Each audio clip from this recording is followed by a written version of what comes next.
There are so many hype careers in the tech space. There's, data scientists, there's Web3 developers, as I just learned today. There's, user experience architects and scientists. So I just want this episode, we're just going to be debunking. I'll be drilling down into like data science. Is data scientists, are they overhyped? Are they overrated? And I've invited a data scientist to speak on this. So yeah, I'm welcoming back Chris Orwer, who'll give us a quick intro on how he got into data science.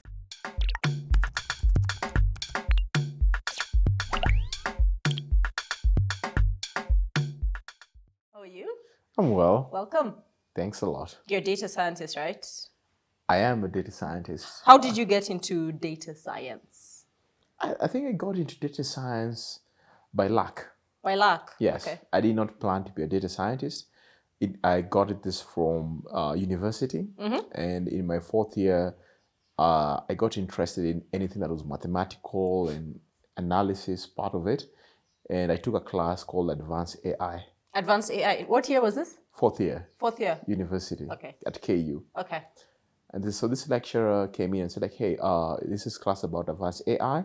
We're going to learn something called data mining. Okay. At that time, this was like 2009. And even the word data science was not invented yet. Yeah. Then the word that was going there was like a data mining practitioner. Data mining practitioner. Okay. And it was like, taking all these algorithms and use them to find patterns in data. Oh, awesome. So when we went through the class and you show us how, it's called Mr. Carwega. Yeah, and I thank him for my career. Mr. Caregua. Caregua, we thank you. Yeah. So at KU. Yeah. And he showed us like, you can use this for predicting fraud in insurance. You can use this for predicting stock market movement. So I felt like, at that point, I was trying to figure out what my career was. Yeah. And I was more inclined into game development because, creating game engines had to do with a lot of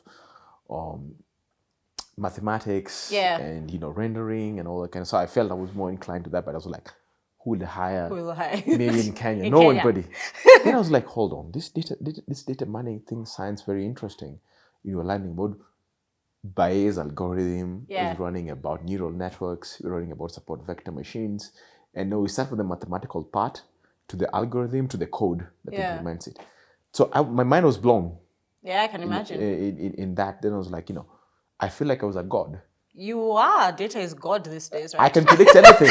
I can predict when you'll die. Oh, God. Yeah. I don't know. Yeah. So I felt like this is like superpowers that I had. So at that point, I felt like I felt like this is what I wanted to do. Awesome. And I got one of my friends, and they called Elvis. And I was like, Elvis, there's this thing that I just learned in class. We're only 6 people in this class. Oh, wow. It was an elective course. So this was part of the computer science. Yeah. course. So Okay. when you get to the 4th year, you have elective units. Yeah. So you get to decide what you want to specialize Okay, on. So we're only 6 people Oh, cool. in this class. Then so I was like, okay, we're only 6 people. We're interested. One of the guys called Ishwa Karaoke, who is at Microsoft, he joined the class, and we're just interested in like doing interesting things. I love it. Yeah. Yeah. So me, Ishwa, and a couple of other guys were like, this algorithmic thing sounds very interesting, right? So to me, that's where I got hooked on. Yeah. Yeah. But at that point, there's no way I could work. Yes, this is 2009. Yeah. Yeah. There's no way that there was this role that I could work for. So I met with my friend called Elvis. So I went and explained to him, and he was like, you know what? He was more of like an entrepreneurial kind of guy. Yeah. And his main aim was like, I find something and use it to make money. Yeah. Capitalistic world. Yeah. And he's like, I think I know some people who could benefit from this. Oh, cool. And then that's when he set up this company called Durban Africa, which is like a startup trying to figure out how to help people, mostly small businesses, take advantage of data. Oh, nice. That. Yeah. So I was like, hey, dude, let's set this up. So we did a lot of amazing things. Yeah. The startup never flourished. Oh. I bet it would flourish now. If we knew what I know right now, I'd be Steve Jobs. The Black Steve Jobs. Yeah, the Black Steve Jobs. Sorry, who's the richest guy in Africa? Patrice Motsepe. No, Patrice is the second one. The Nigerian guy. I don't know who that is.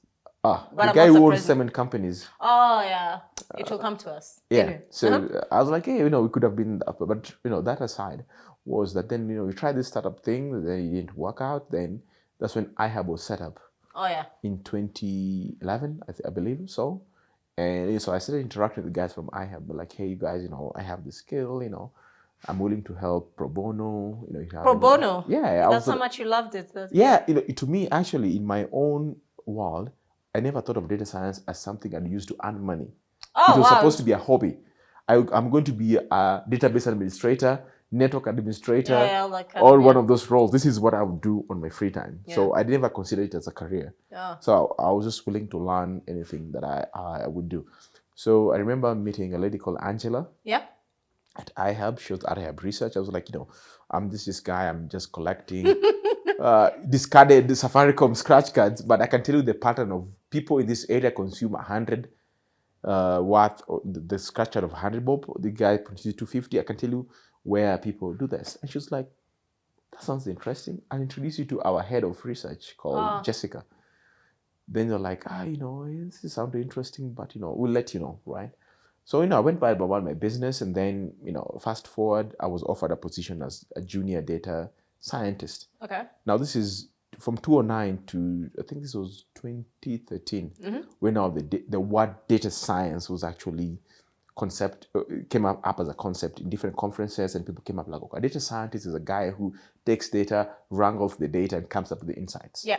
For that case. So I was like, I think I'm a data scientist. I mean, I mean, this thing coming up. I'm it. I'm in this thing. So I was like junior data scientist at iHub, and I think I credit iHub for allowing me to experiment and do a lot of things and build up this thing. So I think about 2013, that's when the word data scientist came up as a vocabulary that people would put into their resume. Yeah. And then come up with that. By that point, people didn't really understand what is a data science. What does it is?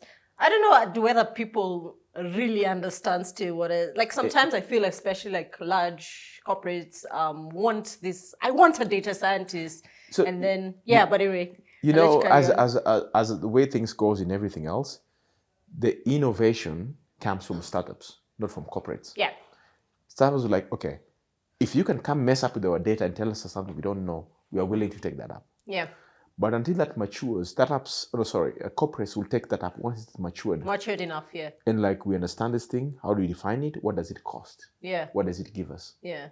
Because corporate is about the balance sheet. Yeah. Right? Yeah. So startups will experiment with all these crazy people. Once it becomes something and it has some value, then they start. Then corporates will build it up. And even if I think of my experience, one of the people one of the institutions that would take up data scientists was startups. Yeah, back in that back in that day, because they have very low downside. Like, we don't care whether you mess up with something else, but if you mess up in a corporate, you're about to lose billions or millions in shilling. So they're not about to take this new thing called data scientists and bring it in. And bring it in, because we have to understand what it is, and even compare that with blockchain. Yeah. Compare that with NFTs. Compare that with all these coins that are being offered all over. Until a big company understands whatever it is, they will not dive into it. And I completely understand that. So now, going back, what does a data scientist do? Yeah, what do you do? Tell us. From my perspective initially, which was like the primary role of a data scientist is to do predictions. Predictions, yeah. That was the main thing. And now that goes into machine learning, and part of it is AI. But majority of it is machine learning. Yeah. I want to predict which customers will churn. Yes. I want to predict whose customer is likely to get a credit card. Yeah. I want to predict which customer is likely to have some interaction within my business. So the primary role of a data scientist, from my understanding, was to do predictions. Yeah. Because you had a data analyst who would tell you the day-to-day happenings of the business. Yeah. What have we lost or what have we gained for that. So for you to do a proper prediction, you need a certain skill sets. You need to understand, what data do I have? Yep. How much data do I have? And is this enough to allow me to make a prediction? And how far can I make a prediction? Can I make a prediction 1 week out, 1 month out, 1 year out? You can sit down and say, who will become the Kenya's next president? Yeah. Yeah. If that same question framed 1 year ago, is very different from today. Because today now, the happenings in the you feel like, okay, this is most likely to be to be the candidate because you're very closer.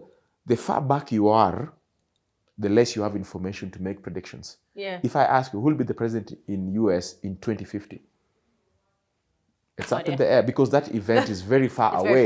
Very far, for that. So now, based on the data you have, you can only make a prediction 1 week away. 1 month away.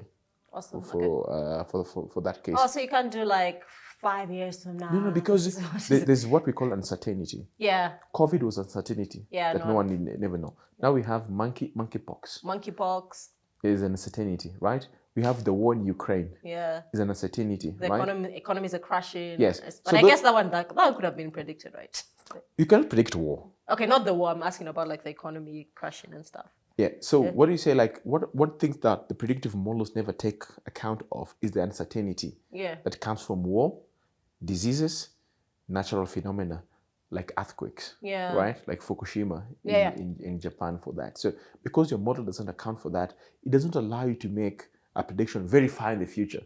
It only makes you say like, based on what I've observed in the past 1 year, I think next week you'll want a credit card.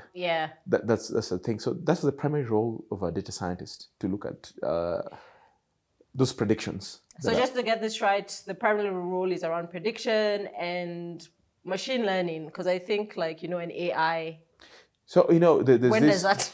So there's been this dichotomy of AI machine learning. Yes. And, if I have to fall back in my definition, machine learning is a subset of AI. You know about the Boston Dynamics?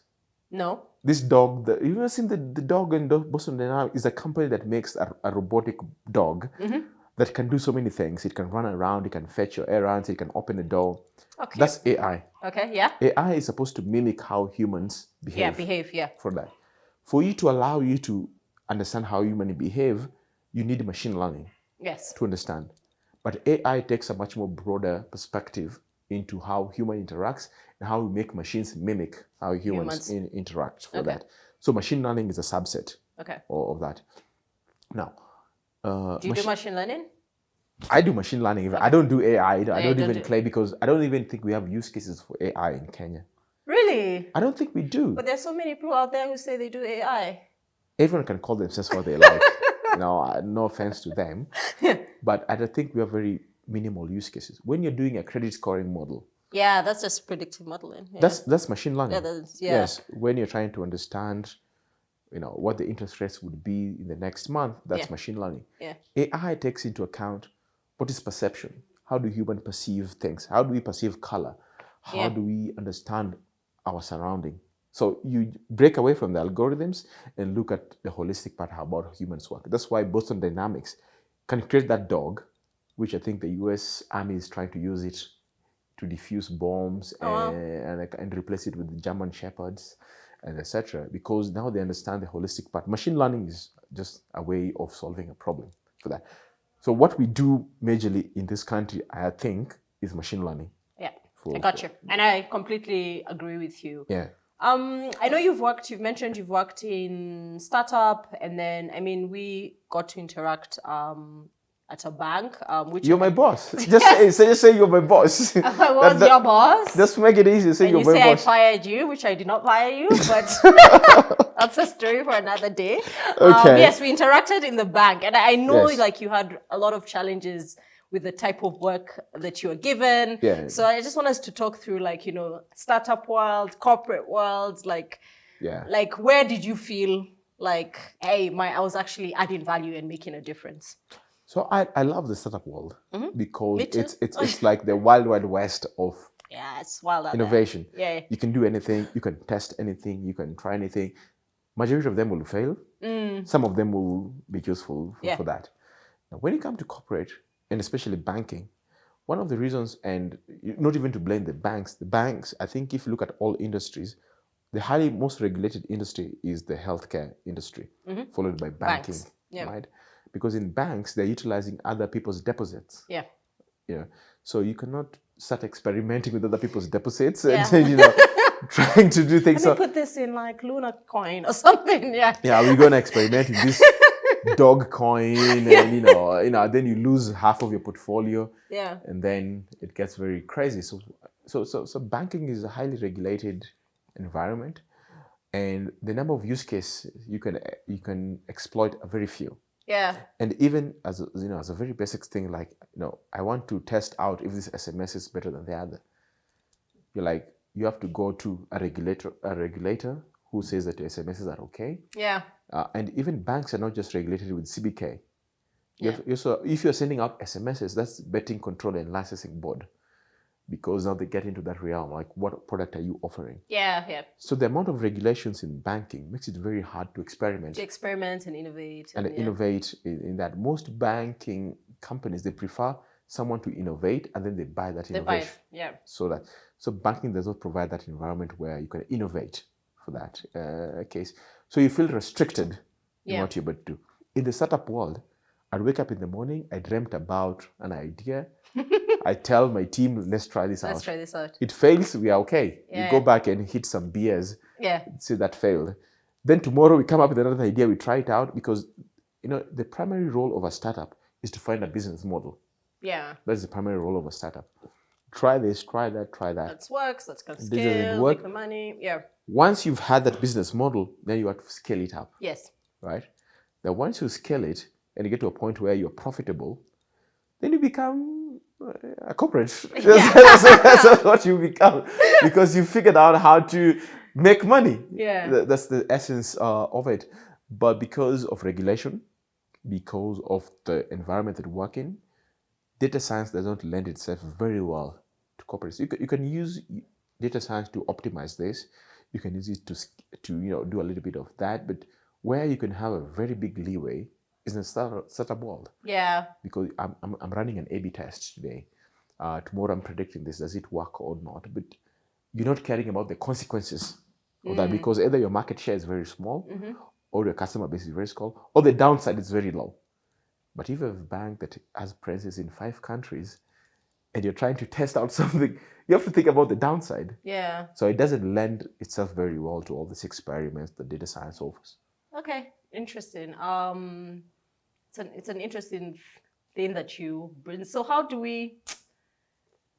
Because banks are hiring data scientists. Yes, some banks have chief data officers. Yeah, I just realized this as chief data officer to take care of all the data, which is okay. Yeah. I understand that. Right now we have the from GDPR, and in Kenya we have the data protection law. Yeah. Which now looks at what can you do with data, can you pass the data to things. So I think banks are hiring to keep up with regulation, compliance. Compliance purposes, because right now you need a data compliance officer. Yeah. The data compliance officer has to report to somebody, and you can merge all your data needs into a chief data officer, which takes care of compliance, takes care of use cases for that. So I feel it's more of a compliance thing, other than what will data mean in the next 5 years. Okay, interesting. Thanks for that contribution. So you felt like in the corporate world you were underutilized, I guess. I think so. Yeah. Okay. Yeah. Interesting. And there's more use for you in. Yeah, because personally for me, I think before even considering myself as a data scientist, I think I'm just a curious guy. You're a curious guy. I just want to experiment. Yeah, right? I agree. And sometimes, and I said because of regulation and other things, you can't just start experimenting with people's money. Yeah. You might end up losing 100 million Kenya shillings. Then what? And you don't want that, right? So I felt like I want to place myself where I want to experiment. I want to dream about something, wake up, try it out, doesn't work, iterate that again until I get to something that actually works. So because that's what I was predisposed to, and I feel like I was very structured in what I have to do and what my outcome was. So I felt like maybe this is not the best place for me. This is not the best place for me to give value to the company. Yeah. This is not the best for me to feel like I'm satisfied with my work. So I was like, okay, I think there might be another environment where my skills is more use. I have more use. And that's I like that. That's being very self-aware, which is kudos. Kudos. I think you have to be self-aware first, Because for you to give value to a company, you have to be self-aware first, and then now take your self-awareness and what you know you're good at and provide that to the company, and the company offers you the opportunity to almost provide a 360 for you, because I'm not just writing code. I'm bringing ideas in. I'm looking at what people are doing. I'm evaluating different things. So if I'm able to bring my whole self to work, I think it would be much benefit to the company. Just bringing a tiny self over me. Awesome. Cool. So I know I started off by asking if data scientists are overrated. So I'm like, you guys just do like SQL and come up with like, I'm like. My point is this, as a company, you're able to evaluate, do you need a data scientist? Do you actually need, and we've talked about a data scientist makes prediction. Yeah. And this goes back to a very important point, which is called data maturity. Yeah. Different companies have different data maturity. And there's a data maturity framework out there, you can Google it. And they say have from data maturity 0 to 5. Yeah. Why is this so very important? Because if you have to open a Duka yourself out here, you won't start setting up a data warehouse. No. Why would you? You don't need it. True. I just need to know how much am I selling? How much am I making? How much am I making? Yeah. But if you have to open 2 or 3 Dukas, they want to know how is this performing vis-a-vis this. Then your data maturity is 0. You move to data maturity 1. Yeah. Which tells you, okay, now I need to track the performance of this outlet vis-a-vis this other outlet, right? Then decide you need to have riders that help supply different things to you. You want to know which rider is more efficient, who should I rely on? Yeah. So you start collecting data on other things. Then you get data maturity 2, where now you've become a sizable company that KRA notices. Yeah, look at, Then you start collecting data for compliance purposes. You have ETR machines. You have a ledger that you're maintaining for that. Now you're starting maintaining data for purposes of compliance. Then you get to data level number 4, where you need to understand, okay, I'm big now. Now I need to collect data about my products. How do I make my product more efficient? Yeah. Do I serve these guys with M-Pesa? Do I use cash on this outlet and that? So that you get the typical startup of what we know, where you will start collecting data. Yeah. Then you go to data maturity number 5, where you start collecting data about your customers. Who is my customer? Yes. Where are they from? How frequently they transact with me? Can I segment those customers? Why for those? So before your data, you mature, and this could be maybe approximate 5 years for you to get there. Before you mature, you don't need a data scientist. You don't need a data scientist. You don't, right? Yeah. You just need an analyst, or you need an accountant to do all those things. So number one thing is to understand, what is my data maturity level in my company? Yeah. Yeah. If you're very low, don't worry about data scientists. Data scientists lends very well to big companies like Safaricom. They've been there for 20 years. Yeah. Jubilee Insurance. They've been there for X number of years. They've collected data for a very long time for this. So if you want to look at trends, you want to look at patterns, it's very easy to do with, because the data has matured. Awesome. Right? So ask yourself, has my data matured? My data maturity level. It's up to level 5. 5. Yeah. Awesome. So we need to think of our data maturity level and decide, do I actually need a data scientist? Yes, because you might be at level 2. 0 is level 0 is like your Duka, the normal person. So you might be level 1 or 2. You don't need a data scientist. You don't.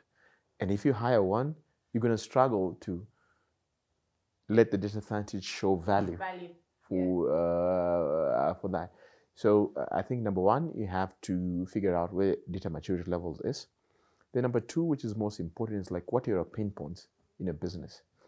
If you're thinking about Microsoft, Google, Uber, they have massive data. Yeah. So as a data scientist, you already have a home for that. One of the things that you definitely need is a data engineer. A data engineer. To organize, put the data together for a data scientist to come in and say, like, okay, I want to test this hypothesis. Yeah. I want to try and predict something in this case. So sometimes you've not invested in a data engineer, but you've already hired a data scientist in this case. And, chances that you'll fail in this. If you look at, for example, a software engineer can build an app. And that is very visible that, he has built everything. Yeah. For you to show value for a data scientist, it's very hard.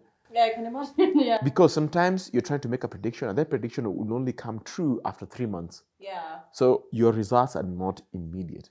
Yeah, and I think that's also something I realized, like when we're in the bank. Yeah, the results are not immediate. And I Yes. think there's this expectation that It's more immediate. it's immediate. Yeah, Yeah. So if you're recruiting for that, you need patience. I love it. You need patience. A lot of it. Yeah. You have to understand what problem are you solving. Yeah. If you're trying to increase uptake, you're trying to increase deposits, you're trying to increase everything, it tells you that, hey, I have 3 to 6 months to observe this. You build something, you have 3 to 6 months to observe it. Companies that have a bigger budget that they can accommodate like 6 months of an observation, then they can have data scientists. But companies that cannot afford to like just sit for 6 months to see whether the model you created works, they don't have that benefit, and they don't necessarily perhaps need that data scientist because the business does not learn. The business changes day to day, week to week. Yeah. You're working quarter by quarter. So you cannot push yourselves to have a data scientist because you won't see the value for that. Interesting. Yeah. There's a rumor I had. Okay. It's like it's good to have, especially like in the startup world, it's good to have like a data scientist in your team because it really helps you to like raise money and look like you're. Okay. And this is all I can say about this. Everyone is out there selling some AI solution. Yeah. I'm gonna treat mental illness by AI. We're going to treat something by AI. And it's so like we have a team of 5 data scientists who are looking into this problem. All I can say that in anything in the world, someone will always look for something to take advantage of it. Either raising money, duping people, or trying to find something else. So definitely it will just chip it into the data science. Like, okay, I have a data scientist, I have AI capabilities, I have machine learning capabilities, and that feels like my product is better because I have these people to figure out this problem. So yeah, there are people out there who are using that as a bait to get more money. Awesome, cool. Do you have any advice for? Wait, did you actually answer my question when we talked about data science? A data science is overrated. Okay, I would say this. Overrated. Yeah, yes. It's yes and no. Yes or no? Yes is because you think you can solve all the problems. Yeah. No, data scientists cannot solve all the problems. They can't. Yeah. They can solve certain types of problems. The idea that they can solve all the problems, that's where the overrating comes from. Yeah. Right? My no part is, one of the problems, if you get something wrong as a data scientist, people will hammer you properly. Yeah. Yeah, because like you're supposed to be this intelligent guy, you're supposed to have all these correlations that you observed, and you're going to make a prediction. So when you get something wrong, it's a backlash. Data science is overrated because it has been oversold. And the idea in society is like data scientists can solve all the problems. We don't have running water, call in a data scientist. We have bad roads, calling a data scientist to figure this out. So I don't think they can solve all problems, but I think they can solve certain problems very well. So let's put data scientists in the problems they can solve very well. It must be so nice being a data scientist. The demand is. And I can't complain. I can't complain. But I said there's demand definitely. There's definitely demand for that, and that demand it is remunerated very well. Yes, very true.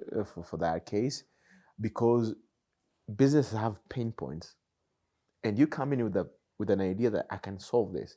Businesses are willing to pay anything or pay top dollar for you to solve that problem. So you're in a very advantageous position. So it is nice, and you can also say that I can predict the future that you can't. So it has some prestige to it too. So you'll go around, carry that badge and say, I'm a data scientist. I'm very cool. I can tell you, Will Smith will lose out on the next ABCD kind of things. I'll tell you which company will fold, which company will prosper. And because of it, you know what? Yeah. Back in the day, do you know what data science were replaced with? Wizards and witches. That's what because the work was to tell the future. The work was to tell you lose this battle. So you're wizards. Yeah, we are wizards and witches in technology, in that kind of thing. And kings and queens maintain wizards and witches in their own cabal because they will tell them about the future that these kings cannot see. So we are just reincarnated witches and wizards. Awesome, cool. Is there anything else? If I guess my final question, if like anyone wants to get into this field, Yeah. where do I start? Like, and I think I'll let you just. I think right now there's enough material online. Back when 2009, there was not enough material. And if you look at all these online learning institutions, Coursera, Udemy, EDX, you can, for a few dollars, you can be. And even some of them are free. You don't even have to. You can learn and even go to like kaggle.com. You can find data sets to mess around with. So you don't even need formal schooling. Yeah. You just need interest. Consistency in that. And you can say like, I've solved X problem. So for me, if I was to hire a data scientist, I'll ask you, what problem have you solved? Yeah. That's what I want to know. Yeah. The more problems you solve, the more you understand. Yeah. The more you build some confidence in you, and the more you can like, what I'm able to do and what I'm not able to do. Why for that? So I will judge you as a data scientist by the number of problems you solve. There's enough problems out there. Just go to an online website like Kaggle, pick something, try to do some analysis, understand it, but also read widely. Yeah. I should tell people that whatever will save you is what you know outside data science. What do you understand about the real estate market? Yeah. What do you understand about logistics? What do you understand about banking? What do you understand about telecommunication? Because you have a skill that has to be applied to an industry. You can only be useful when you understand that industry. Yes. For that case. So it doesn't matter whether you do understand how deep neural network works. Yeah, you need to, you need to apply that into an industry. So take some time and understand in this industry, what are the big pain points? What are the key problems in this industry? Can data provide some solution to that? So take some time to understand the industry, take some time to understand the business. You'll find that eventually you'll be judged by you understand. 80% will be about how you understand the industry. 20% is your technical skill. So understand the industry. I don't think I have any question unless there's something you think I may have missed around this topic around data science, the wizard of tech. We have to remember that data scientists operate in an environment where they have to depend on software engineers. Yes. They have to depend on data engineers. They have to depend on the product team that creates the product. So it is taking all the glory for all the work that other people have done is not as great because they help the business, they set up everything. You're just there to take the data and come up with the glory for it. But you really depend upon so many people to make your work successful for that. So, take the time to understand, why was this product built? Who built it? What problem is it trying to solve? And I'm trying to push myself into understanding more of those problems. Other than that, I know about how an XGBoost algorithm works, and I can use it to have a 99% prediction for that. So give kudos to the people who help you collect the data, understand the problem, and above all, root yourself in reality. You root yourself in reality. Absolutely. I love that. Yeah. So you're not big on virtual reality? It doesn't work. It has not worked for Mark Zuckerberg. I remember 2017. I bought a Samsung. I wanted a black Samsung. I went to Junction and then they mixed up my order. I got a white one. Oh no. Then they were like, just to make you feel better, we're going to give you an Oculus. So I got an Oculus. I was like, okay, it was great. The first time I was like, I could do all the things. I was like, what else do I do with this thing? What else do I need it for? In the developing world, I don't think there's a lot of things to do with. The people have nailed this with Google. With Google, was it called Google Lens? So they scrapped it, didn't they? No. Actually, Google Lens. they've had it. The Google glasses. They've had it in an industrial application. When you work in a production line, and you need to understand anything, so they pulled it from the commercial market and made it an industrial thing where it has major benefits for that. So the same way, perhaps virtual reality has a lot of applications on the industrial world than in the commercial world. We'll use it for I don't know, I want to play tennis, I want to play virtual boxing and all kind of stuff, which is like, okay, after 2 days I'm bored, I'm looking for something else. But perhaps in the industrial world, there might be some very good use cases where it is a necessity to have that. So I think perhaps that's where it has uses, and Mike Zuckerberg should look in where yeah, probably he might have some businesses, very niche ones, like, like think about it like rescue. But I was reading this thing yesterday where this is researcher somewhere, I think in the US, where he's breeding rats and has this thing on the back of the rats so that where a building collapses, they send in the rats, and then they train the rats such that if they identify a human body, the rat hits a switch, and the switch has a GPS, so they can tell that there's a human here and there. That's also another area where virtual reality could be very useful. Like you have the design of a building, and you also have the results of like if the building collapses, this is how this is how what we'll end up with, and we can identify pockets of where there's air. This is where people can be. This is where people can safely be evacuated from, and we don't expect people to survive from this area. So there might be a use case where virtual reality provides this rescue and emergency use cases for that, and other businesses like, let's say, oil exploration. Yeah. Like you don't have time to send a human down there, so we can just do some virtual thing, map out the soil structure for that, and understand where oil is for that. So I think there's need for it in niche industrial areas. Commercially, will just be virtual boxing. Yeah. Awesome. So yeah, that was Chris Ora. He's a pretty cool data scientist who's given us a really great perspective, and I think very grounded perspective on data science. When you need a data science, look at your like data maturity. And I love how he ended, like really ground yourself on reality. Is what look around you. What problem am I solving for? So yeah, as usual, thank you so much for listening. Thank you for subscribing. If you haven't, please subscribe.